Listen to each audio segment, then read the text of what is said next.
Hi friends, welcome back to Poppy Simple World. ഇന്ന് നമുക്ക് ഇഫ്താർ സ്പെഷ്യലായിട്ട് ഒരു ഫ്രൂട്ട് സാഗോ തയ്യാറാക്കാം. ഇത് തയ്യാറാക്കുന്നതിനായിട്ട് നമ്മൾ ആദ്യം തന്നെ ഒരു പാൻ അടുപ്പത്ത് വയ്ക്കാം. ഇനി പാനിലേക്ക് 1.5 കപ്പ് വെള്ളം ഒഴിച്ചു കൊടുത്തിട്ടുണ്ട്. അതിലേക്ക് ഈ ഒരു അളവിൽ ചവ്വരി ചേർത്ത് കൊടുത്തിട്ടുണ്ട് കേട്ടോ. ഇനി ഇത് നല്ല പോലെ ഒന്ന് വേവിച്ചെടുക്കാം. എന്നിട്ട് ഇതിലെ വെള്ളമൊക്കെ ഒന്ന് പോവാനായിട്ട് നമുക്കൊന്ന് അരിച്ച് വെക്കാം കേട്ടോ. ഇനി നമുക്ക് പാല് തിളപ്പിക്കാനായി വെക്കാം. അതിനായിട്ട് ഞാൻ ദേ ഒരു കപ്പിൽ 1.5 കപ്പ് പാലെടുത്തിട്ടുണ്ട്. ഇനി ഇതിലേക്ക് മധുരത്തിന് ആവശ്യമുള്ള പഞ്ചസാര ചേർത്ത് കൊടുക്കാം കേട്ടോ. ഇനി ഇതൊന്ന് ഇളക്കി കൊടുക്കാം. ഇനി ഇതൊന്ന് തിളച്ച് വരട്ടെ. അപ്പോഴേക്കും അതിലേക്ക് നമ്മളിവിടെ മിക്സ് ചെയ്ത് വെച്ചിരിക്കുന്ന കസ്റ്റാർഡ് പൗഡർ ഉണ്ടല്ലോ, അത് ആഡ് ചെയ്ത് കൊടുക്കാം.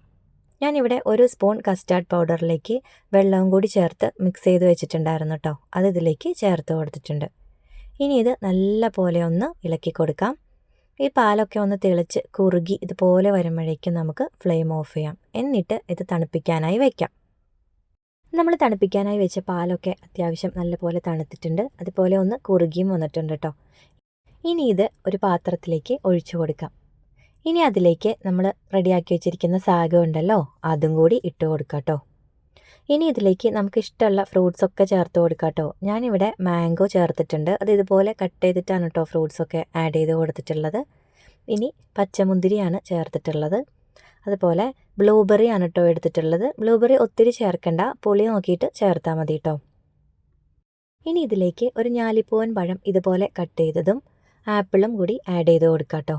എന്നിട്ട് ഒന്ന് നല്ല പോലെ മിക്സ് ചെയ്ത് കൊടുക്കാം. നമുക്ക് വേണമെങ്കിൽ ഇതിലേക്ക് മധുരത്തിനായിട്ട് പാല് തിളപ്പിക്കുമ്പോൾ പഞ്ചസാര ആഡ് ചെയ്യാതെ ഈ ഒരു സമയത്ത് ഹണി വേണമെങ്കിൽ ചേർത്ത് കൊടുക്കാം കേട്ടോ. ഇതിനി കുറച്ച് സമയം തണുപ്പിക്കാനായി വെച്ചതിന് ശേഷം സെർവ് ചെയ്യാം. ഇത് നല്ല ടേസ്റ്റാണ് കേട്ടോ കഴിക്കാൻ വേണ്ടിയിട്ട്. അങ്ങനെ ഫ്രൂട്ട് സാഗോ തയ്യാറായിട്ടുണ്ട്. അപ്പോൾ എല്ലാവർക്കും ഈ ഒരു വീഡിയോ ഇഷ്ടമായിട്ടുണ്ടെങ്കിൽ ലൈക്ക് ചെയ്യുക, കമൻറ്റ് ചെയ്യുക, സപ്പോർട്ട് ചെയ്യുക. മാത്രമല്ല ഇതൊന്ന് തയ്യാറാക്കി നോക്കണേ. Thanks for watching.